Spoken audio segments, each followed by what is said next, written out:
eu fui escolher uma que eu acho que é abrangente e que a gente pode, e tem algumas características importantes que em outras patologias não tem, mas que a gente pode estar transferindo as ideias, a análise da avaliação para outras patologias que têm dificuldades no desenvolvimento motor. No desenvolvimento motor como um todo. Então, quando eu digo desenvolvimento motor, inclua junto o desenvolvimento emocional, o desenvolvimento cognitivo, o desenvolvimento social, que tudo está interligado. Bom, há muitos anos eu venho trabalhando nessa área e tenho o prazer de estar podendo transmitir essa experiência. E essa experiência que eu acho tão importante para nossos colegas, para as famílias e, às vezes, para o próprio paciente. Próximos. Então, eu escolhi síndrome de Down porque tem alguma característica específica em relação à questão óssea e o alinhamento do eixo central, cabeça, pescoço, cintura escapular, tronco. Próximo. Então, como eu disse, nós podemos estar... Não está trocado?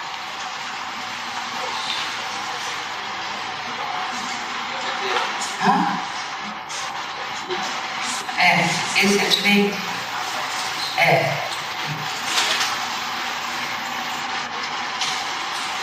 E aí fica complicado para a gente ler.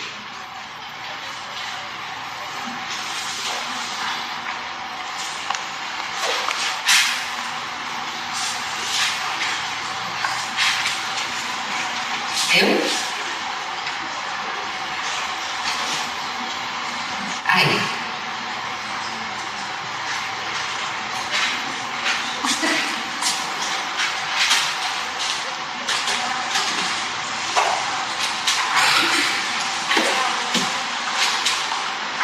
Aí, próximo.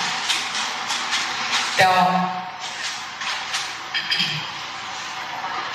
os déficits que interferem no desenvolvimento motor global na síndrome de Down.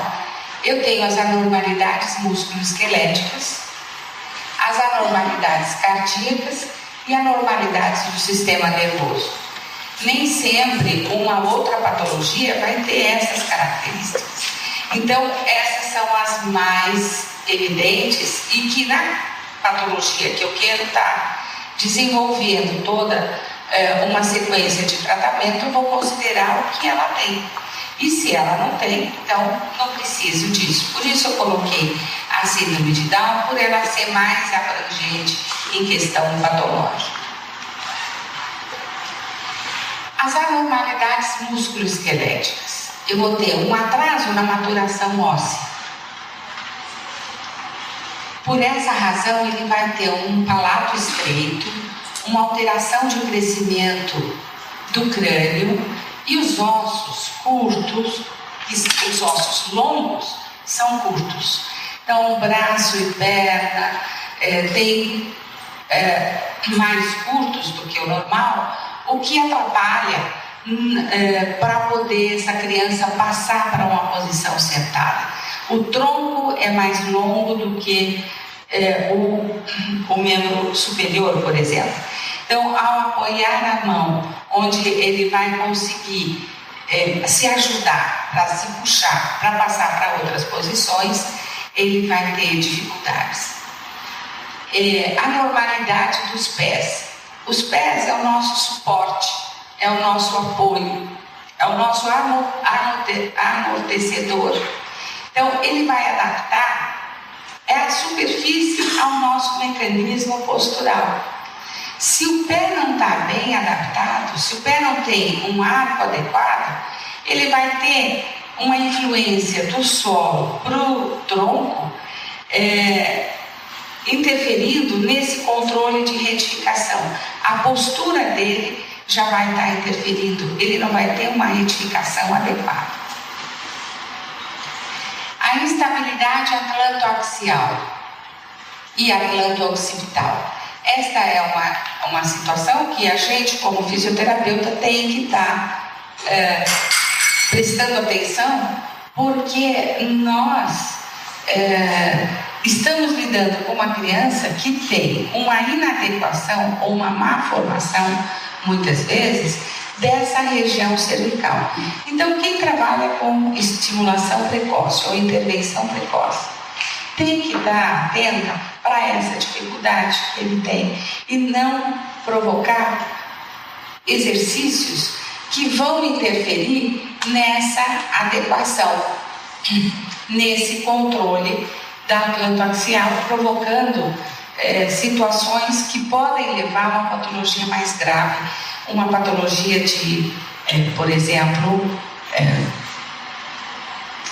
deslizando as vértebras cervicais, a atlantoaxial, pode trazer sérias consequências neurológicas, como hipertonia ou até lesão medular e ocorrendo uma tetraplegia. Então, enquanto que a gente está pensando que está tratando da criança. Patologia do quadril. É muito comum que a criança, o bebê, tenha um acetábulo rádio. Não evolui para encaixar o fêmur. Não evoluindo para encaixar o fêmur, essa criança tem dificuldades na marcha. Daí a razão para a gente estar interferindo também em termos musculares e em termos ósseos, para que ele consiga, na idade mais próxima dele, estar andando. Porque se ele anda, então a situação do quadril fica mais adequada, a não ser que ele tenha já, quando nasce, essa luxação congênita. Instabilidade e luxação da patela. É comum na criança com síndrome de Down ter essa luxação da patela. Isso vai interferir no andar, como ele vai traçar o alinhamento corporal em cima dos pés com essa patela que está instável ou que ela está fora desse alinhamento. O centro de gravidade dela vai estar inadequado. Então, ela vai travar essa patela, então ela vai levar a perna para uma hiperextensão e aí ela poder ter a condição de marcha, mas traz um alinhamento inadequado postural. Próximo. Então, veja, a instabilidade atlantoaxial, quando ela, em geral, vai aparecer por volta dos 3, 4 anos, eu posso ter alguns sinais clínicos, mas nem sempre isso é evidente. Então é importante manter um controle clínico, um controle médico, para ver se essa criança tem ou não a instabilidade atlantoaxial. Então, quais são os sintomas quando ela tem? Isso é mais evidente e se torna mais fácil. Então, ela vai ter clonos, vai ter mudanças na marcha, vai ter dor de cabeça, ela pode ter um desses sinais, não necessariamente todos. Retração do tendão de Aquiles, incoordenação, aumento de tônus muscular, movimento cervical limitado e uma bexiga neurogênica.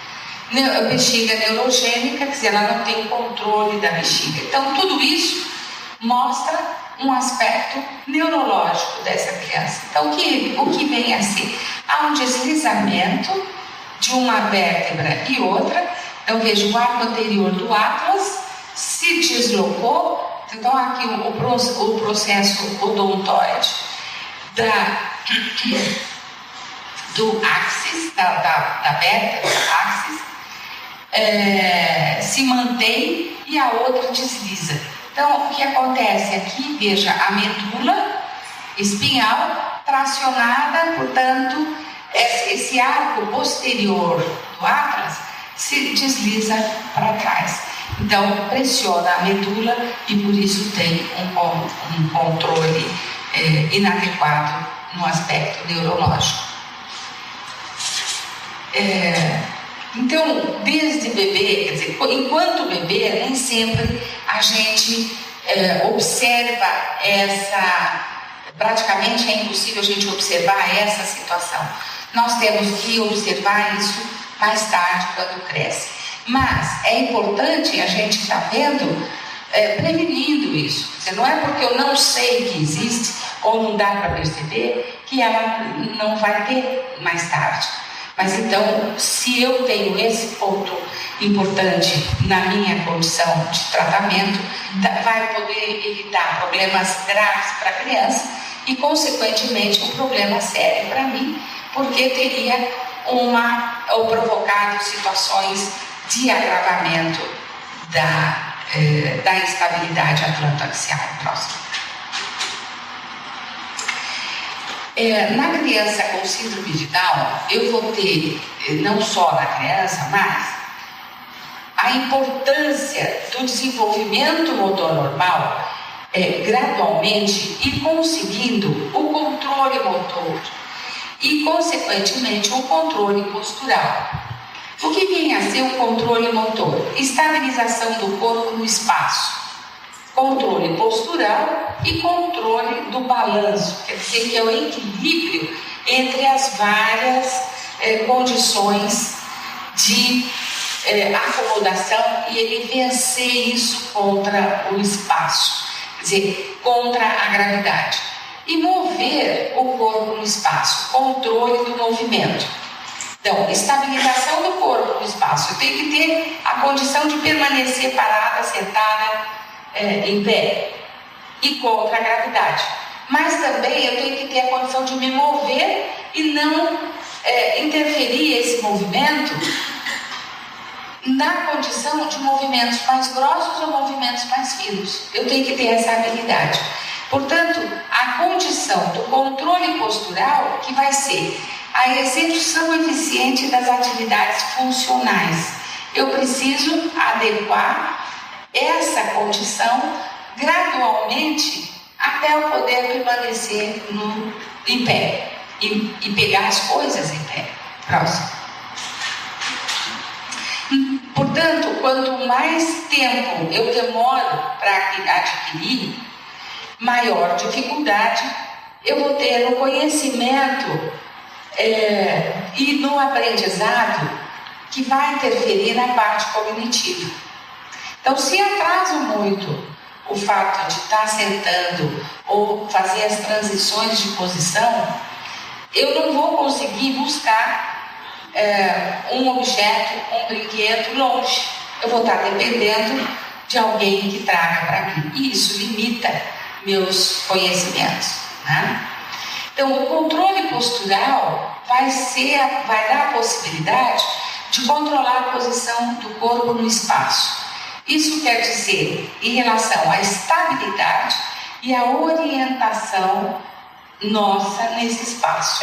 Então, eu tenho que saber que a minha cabeça está contra a gravidade, eu estou em pé, ela está em cima do meu corpo e me dá a sensação de perceber quando eu movo.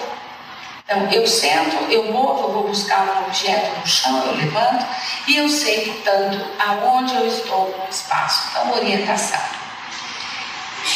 Para ter o controle postural, exige informações sensoriais, a posição do movimento do corpo no espaço. Quem me dá isso? São vias sensoriais que fazem eu captar do chão, do meu corpo, essas sensações, a visão, o vestibular, quer dizer, o sistema vestibular, o ouvido. Então, quem já sofreu de labirintite? Quando sofre de labirintite, você é normal, você tem a possibilidade de estar sentando, levantando, anda normalmente, o chão está firme embaixo do seu pé. Mas se você tem labirintite, isso some. Então, a inflamação do labirinto dá tira de você essa sensação de estabilidade. Portanto, você não consegue sentar. Nos casos mais graves, tem pessoas que não conseguem ficar em pé, não conseguem parar em pé. Para ela ir ao banheiro tem que ajoelhar, ficar de gato e ir de gato, porque aumenta a base, diminui aquela sensação grave. O centro de gravidade dela está mais próximo do chão. Então, a informação dos sistemas sensoriais, informação do sistema músculo-esquelético e nervoso. Quer dizer, os músculos vão dar tração do movimento, e essa tração do movimento vai dar possibilidade das superfícies articulares estarem informando ao sistema central aonde está seu osso, aonde está sua mão. E os mecanismos de adaptação e os mecanismos antecipatórios. O de adaptação e antecipatório, quer dizer, muitas situações que nós temos que mudar a direção do nosso movimento rapidamente, porque surgiu um imprevisto. Eu organizei um movimento para andar pelo corredor até aquela porta, mas de repente eu vejo um fio na minha frente, eu tenho que mudar. E o que faz a mudar? É olhar o fio e ver que eu tenho que dar um passo maior ou menor. Enfim, eu vou graduar de novo a distância, eu vou graduar a direção do meu movimento para eu evitar o fio. Então, isto é um reajuste postural, antecipando o que está acontecendo, o que eu vou passar. Então, eu planejei, eu estou olhando a porta daquele lá e eu só vou desviar isso, mas quando eu chego aqui, o fio está na minha frente, então eu tenho que mudar. Isso é mecanismo antecipatório, quer dizer, é central, e eu vou ter que reorganizar porque eu tive informações sensoriais que eu necessito mudar. Então, isso tudo acontece no normal, quer dizer, o balanço. Então, vai existir toda essa adequação e a graduação entre todos esses sistemas. Então, o sistema músculo-esquelético, os sistemas sensoriais disponíveis, o centro do cérebro e o ambiente. Então, eu tenho todo um equilíbrio entre todas essas sensações, para que eu possa ter um controle do movimento, que vai ser controlar a parte final do comportamento motor, meta da tarefa. Então, a minha tarefa aqui era chegar até a porta lá. Então, eu tenho que adequar isso tudo para eu ir até a porta. Então, eu tenho outras influências para ter essa meta final, que vão ser o sensório motor, músculo esquelético, sistema de comando, sistema de regulação, comparação e o ambiente. Próximo. Na criança com síndrome de Down, isso não ocorre tão simplesmente com todas essas experiências que o bebê adquire nas suas etapas do desenvolvimento. Então, tem algumas interferências. Características. A hipotonia, que vai permitir ou não permite as trações adequadas que o músculo faz em relação ao movimento. Essas trações dão informações na superfície articular, são trazidas também informações pelo músculo, então informações de fibras musculares, difuso, que tracionam e levam essa informação para as terminações nervosas proprioceptivas, para informar onde está a perna dele, onde ele tem que pôr a perna, quer dizer, ele vai ter que organizar isso. Então, a hipotonia interfere fundamentalmente já nas questões musculares. E com isso, na velocidade da resposta que ela recebe, quer dizer, que ele tem, e na resposta que ele vai emitir. Então, isso é mais lento na criança com síndrome de Down. Então, a flacidez excessiva interfere nisso, inclusive não só no músculo, mas nos ligamentos. que segura os ossos. Diminuição dos movimentos. Quanto mais ele é mais parado, menos informação sensorial ele vai ter. Se ele movimenta menos, ele chuta menos, a perna cai menos ou ela só fica parada. Ela não percebe, portanto, na mesma intensidade que outras crianças da idade dela, que no caso, desde bebê, eles vão receber essas informações. Atraso no controle da cabeça e do desenvolvimento motor global. Como ele é hipotônico, ele não levanta a cabeça direito. Ao levantar a cabeça, o bebê, desde que ele nasce, ele levanta a cabeça, ele vira a cabeça, isso já começa a estimular o sentido, quer dizer, a parte sensorial, visual, vestibular e o eixo de extensão do tronco. Um eixo de extensão que ele é capaz de levantar essa cabeça e depois ele vai levantar o tronco, vai estender esse quadril, tudo numa sequência. Se esta sequência atrasa, consequentemente, a sequência do desenvolvimento subsequente também vai atrasar. Hipermobilidade. Essa hipermobilidade interfere na adequação do alinhamento biomecânico dos segmentos que a gente está lidando.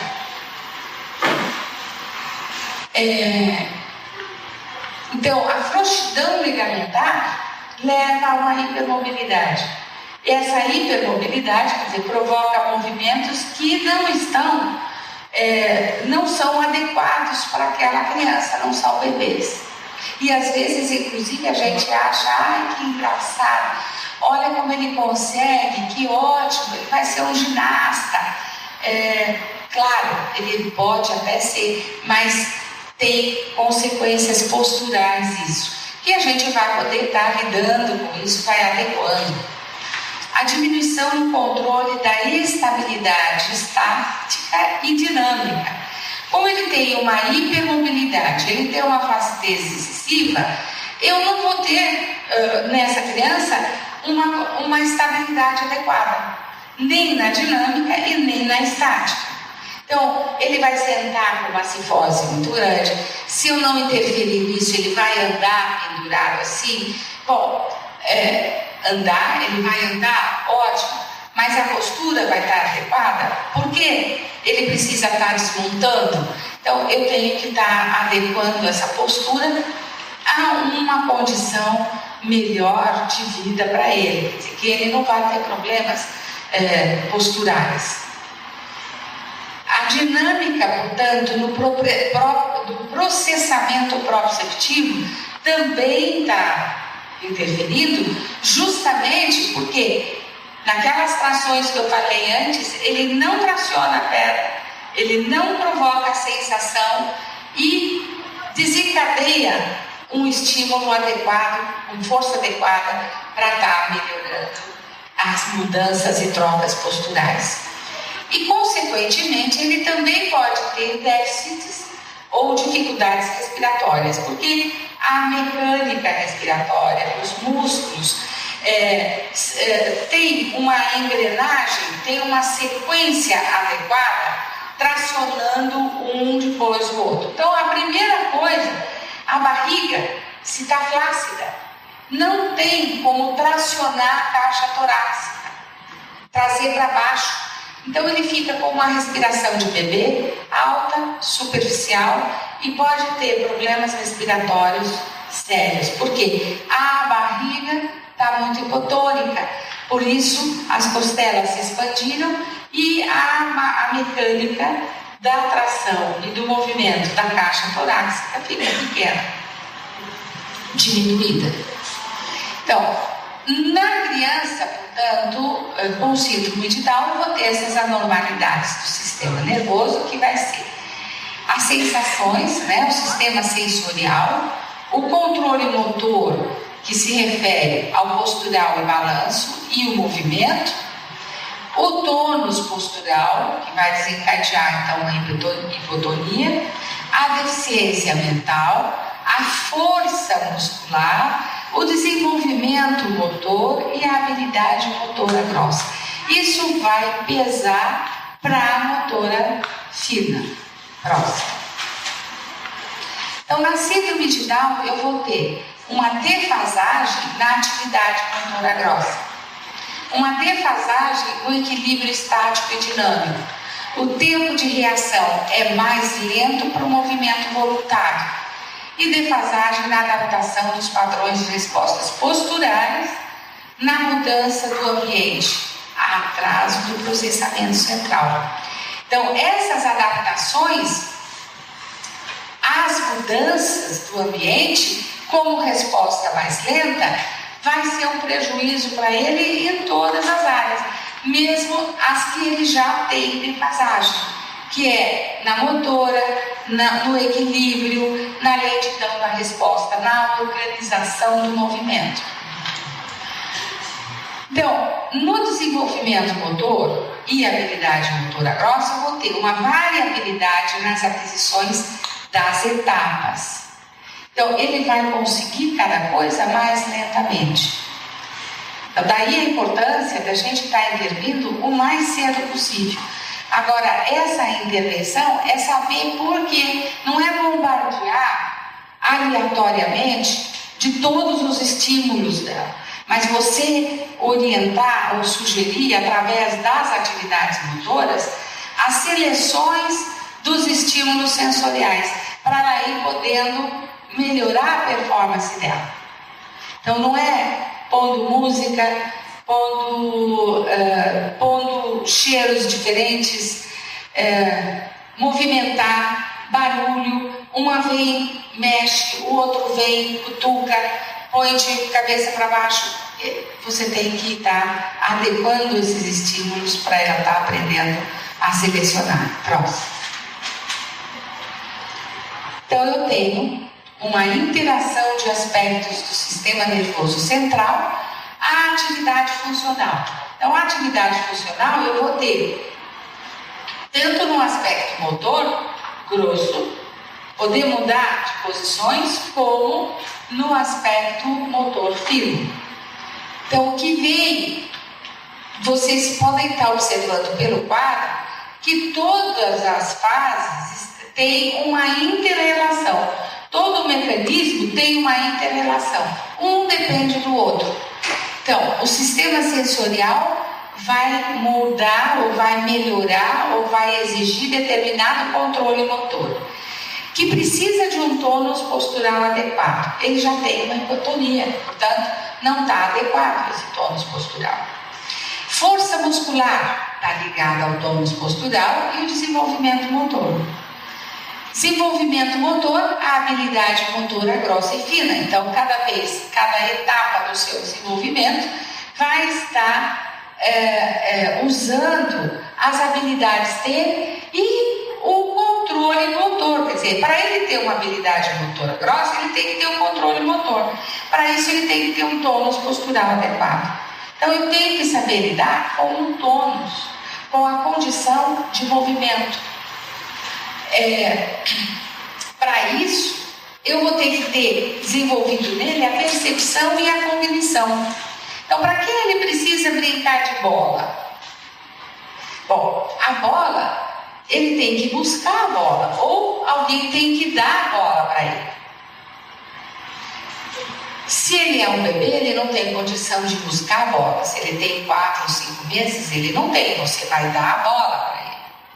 Mas ele já vai ver a cor, já vai ver o formato. Com 7 meses, 8 meses, ele vai buscar a bola. Ele não pode buscar a bola, porque ele não sabe buscar a bola. Então, ele tem um tônus flácido, baixo, ele não tem força muscular para ir buscar a bola. Então, já vai ter um prejuízo. Se ele não foi estimulado desde cedo que existe uma bola, ele não tem nem interesse em buscar a bola. Então, aí entra a parte cognitiva. Mas uma coisa vai puxando a outra. Então, ele precisa de movimento, ele precisa de movimento adequado. Como fazer o movimento?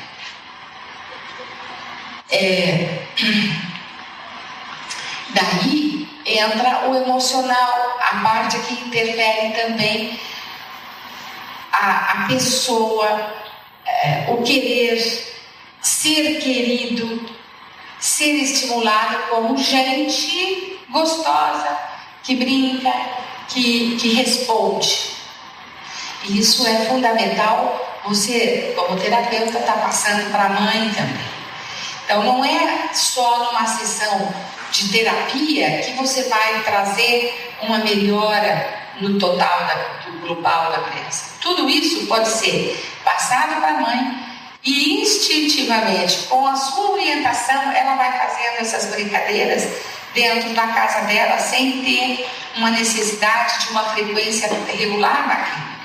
Você pode ter sistematizado, mas uma sistematização espaçada.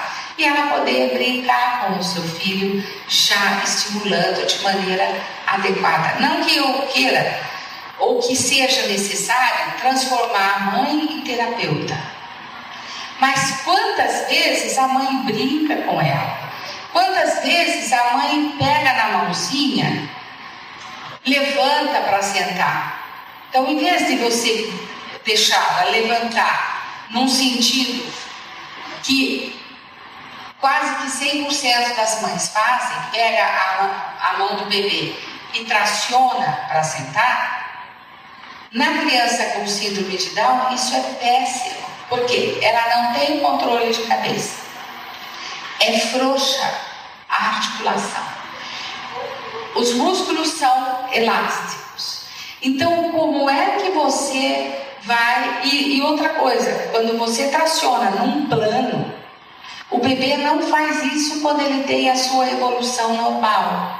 Ele só vai fazer isso por volta dos 5 anos de idade, que ele é capaz de estar deitado e passar para a posição sentada num plano. Antes, ele gira, ele põe a mão, passa para gato, ou ele põe a mão e vem inclinado. Por quê? Ele precisa ter os músculos oblíquos trabalhando. Quais são os músculos oblíquos? São os de lateral do tronco. Eles têm que ter equilíbrio para ter equilíbrio o músculo reto.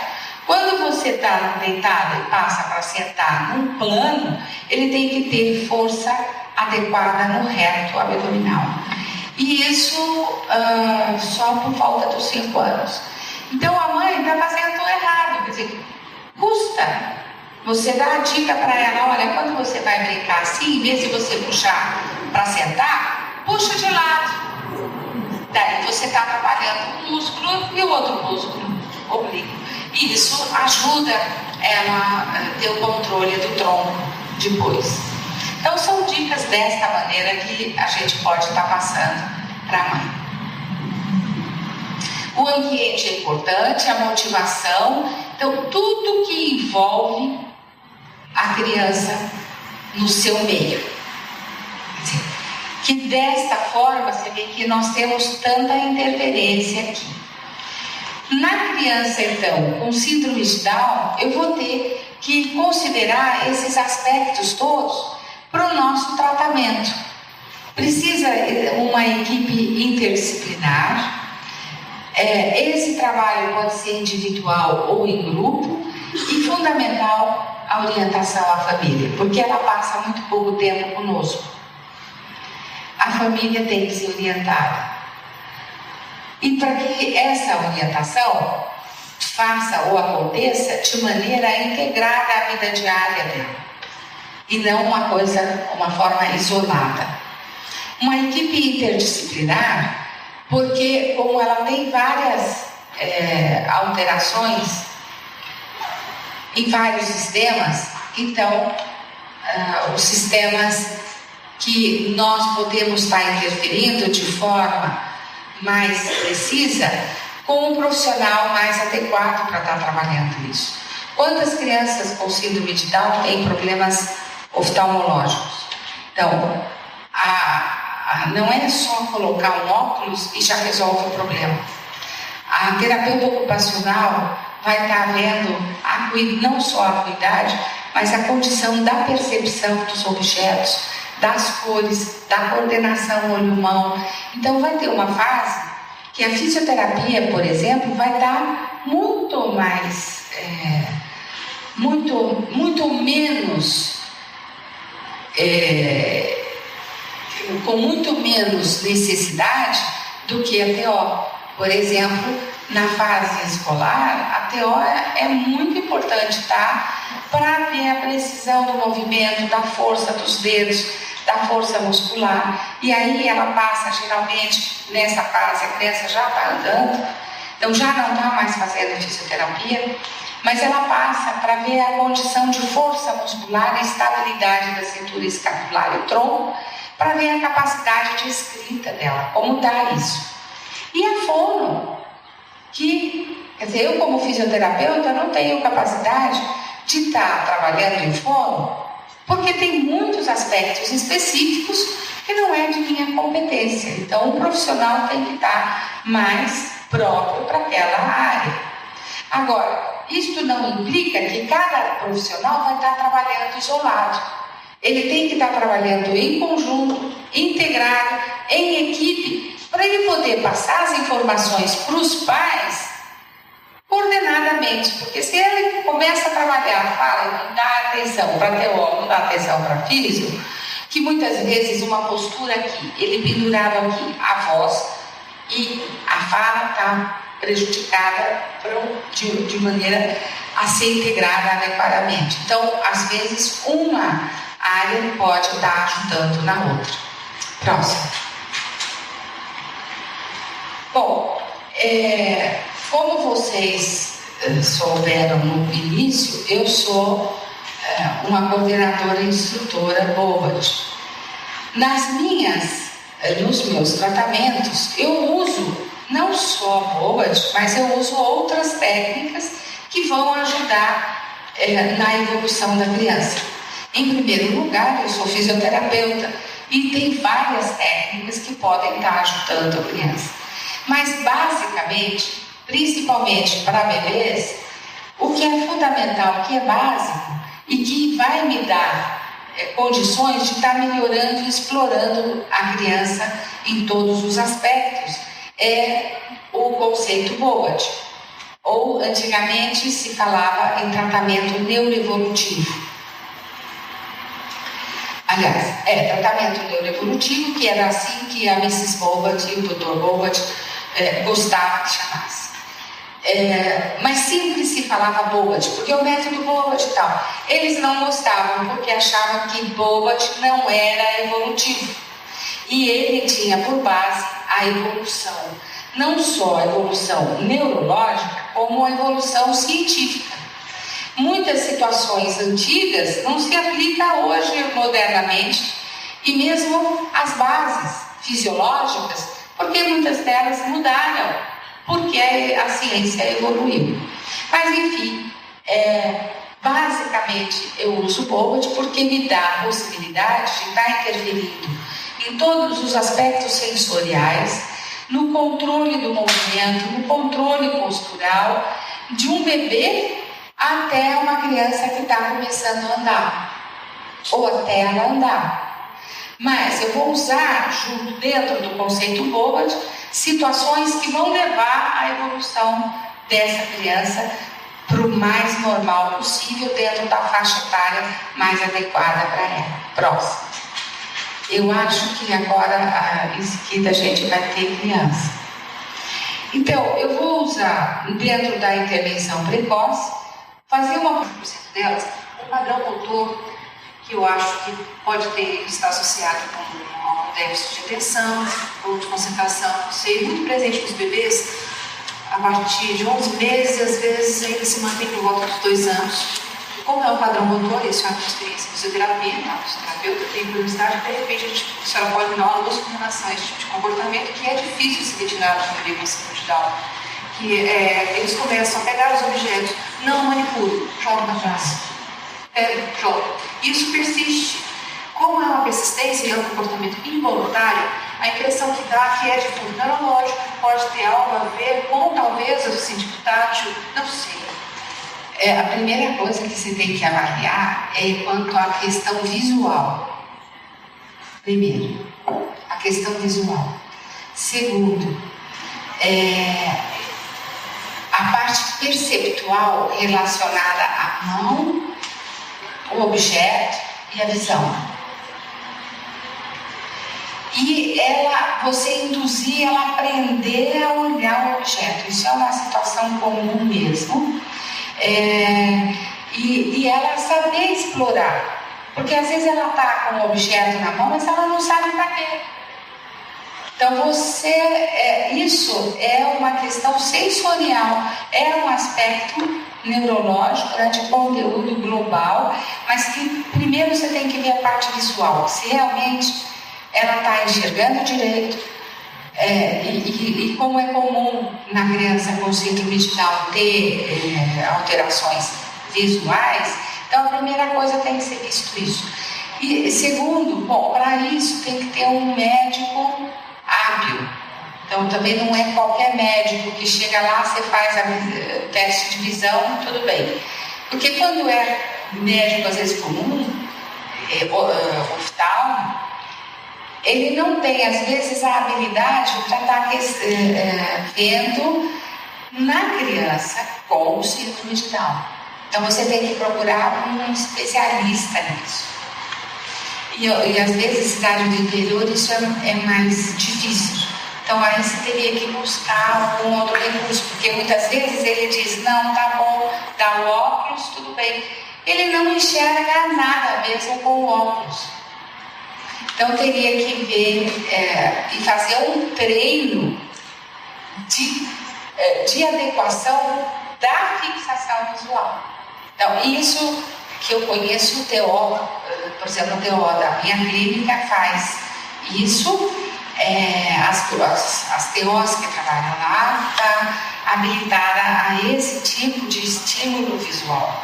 Porque não é falta, muitas vezes não é falta de interesse dele, é falta, vamos dizer, de precisão de visão. Então aí tem que ser feito um treino mesmo.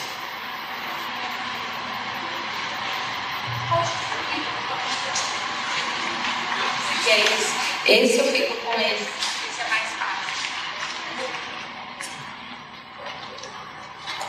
Meu filho, ele tem 15 anos. E ele tem síndrome de West.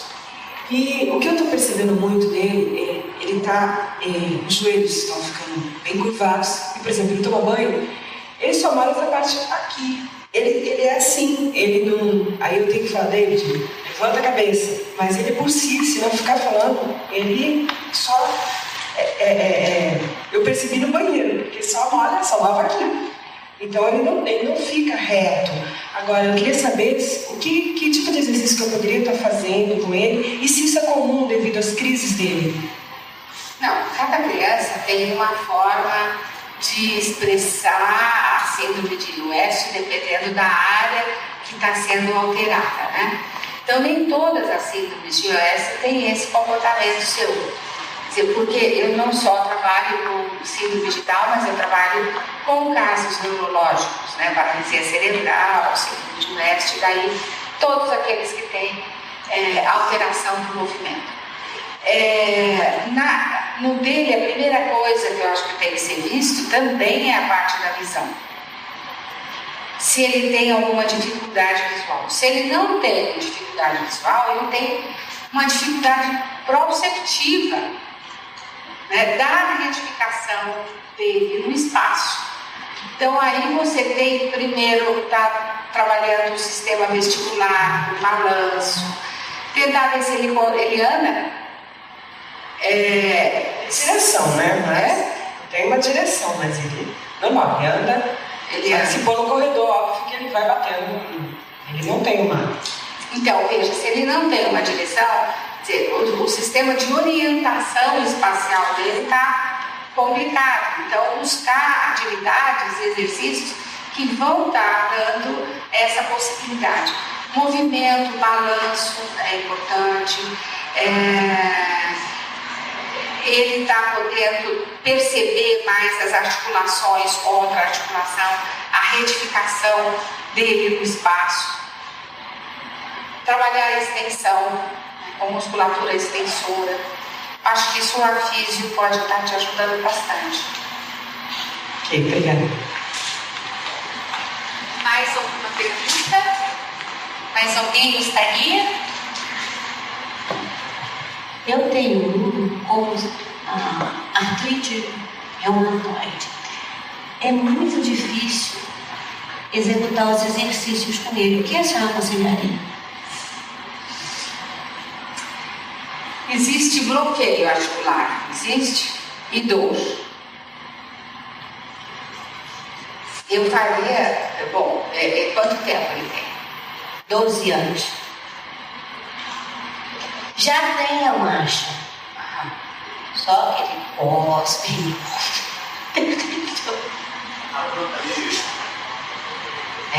Super protegido. Uma das coisas importantes é você, numa artrite reumatoide, a gente poder estar eliminando a força da gravidade, seu peso, e ele poder manter a amplitude articular. Então, o aumento de lordose é muito grande. Então, isso eu acho que pode ser feito na água. Uma atividade de exercício dentro d'água, porque você elimina a força da gravidade, você mantém as articulações amplas, sem dor, sem muito esforço. E a própria água vai dar depois uma carga em cima dessa musculatura que também precisa ter força. Sorte a nossa, que a nossa pai conseguiu uma piscina esse ano.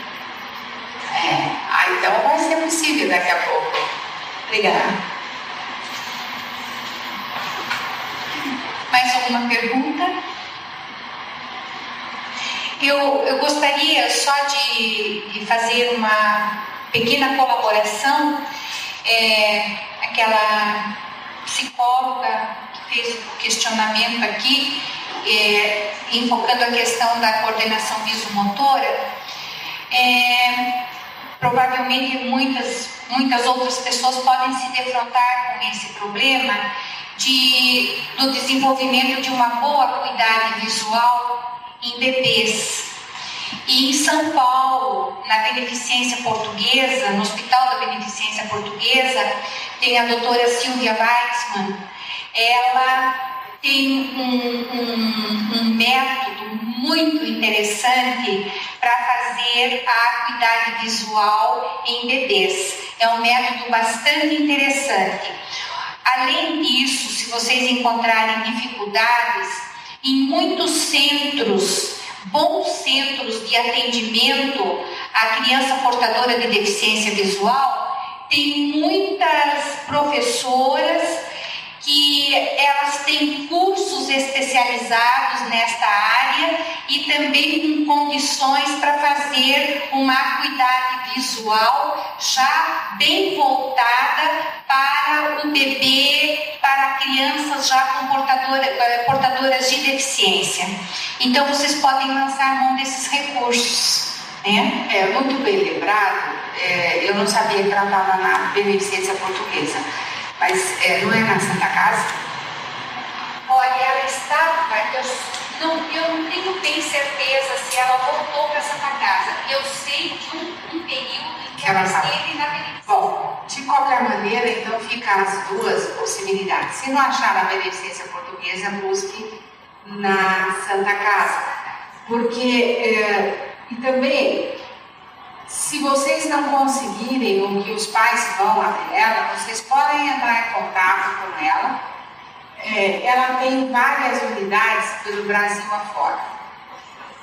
Aqui mesmo em Fortaleza eu sei que tem, porque um dos cursos que eu vim dar aqui de bebês, ela estava na mesma época dando curso para grupos sobre a visão. E tem então uma unidade aqui, eu sei que tem, eu só não sei dizer aonde, mas eu sei também que ela dá cursos em vários estados e então tem algumas unidades espalhadas. Se vocês entrarem em contato com ela, provavelmente ela pode te indicar alguém mais próximo. Mas é fundamental, muitas vezes médicos em São Paulo vão as crianças neles, não tem nada, mas quando passa por ela, aí viu quais as dificuldades que tem, e aí ser estimulada desde bebê, especificamente, situações que vão levar ao desenvolvimento dele para aquela atenção visual. É Silvia Weissman. W-E-I-T-Z-P-Z Weissman, M-A-N. Se você buscar, eu tinha o endereço, na minha clínica eu tenho o endereço dela. Ou se vocês quiserem entrar em contato com o Hospital da Beneficência ou a Santa Casa, pede o serviço de oftalmologia. Quem quiser entrar em contato comigo para saber o endereço dela, o meu telefone é São Paulo, 011 5542 5586. Um outro ponto de referência para tentar levantar, se vocês tiverem dificuldades junto a esses hospitais, ela mantém um trabalho de apoio junto à Fundação Dorina Novil, em São Paulo, que é uma fundação para atendimento a pessoas cegas, e é um endereço que vocês conseguem com bastante facilidade. É só procurar informação com a telefonista e a telefonista informa o número do telefone da Fundação Dorina Novil. E vale a pena. É um trabalho muito bonito. Aí ela tem todo um suporte. Exatamente. Técnico, sueco, americano. Então, tem inclusive aparelhagem específica. Então, é muito importante. Alguma pergunta? No caso do exame, a planta axial, essa atividade da planta axial, eu tenho um filho com 5 anos e meio e o pediatra dele nunca pediu esse exame. Que eu ainda faço a ele? É importante. É importante porque todas as atividades que uma criança maior vai fazer, jogar futebol, pular na piscina, dar trombada contra o outro na corrida, tudo isso pode levar a um deslizamento maior. Então, você precisa se avaliar. E geralmente isso se faz por volta dos 3 anos e em diante. Então você tem especialista aqui, um ortopedista. E um neuro, então o neuro também pode estar, mas o ortopedista que vai fazer a avaliação. E é importante porque se ele tem, então vai ver como qual a condição e às vezes fazendo um bloqueio você não precisa ter preocupação mais. E às vezes a planta axial está lá, está estável e não tem dificuldade, então também não tem nenhum problema. É só você não deixar que ele mergulhe, fica de ponta cabeça, virar cambalhota. Ou deixar cair a cabeça aqui para trás, para frente, para trás. Isso é muito ruim.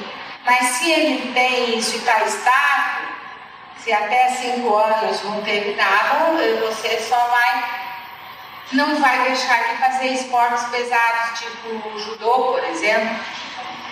Que judô você luta, você vira, cai e levanta a cabeça, então cruz. Mais algum questionamento, pessoal?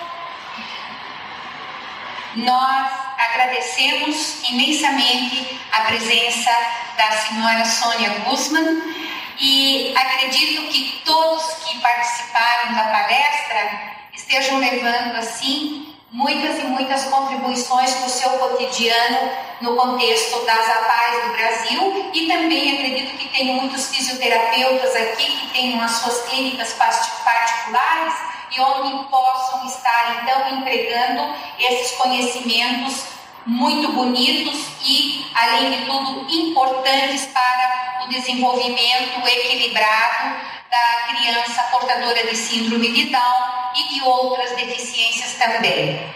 Muito obrigada pela sua participação no Congresso, professora, e seja sempre bem-vinda. Obrigada.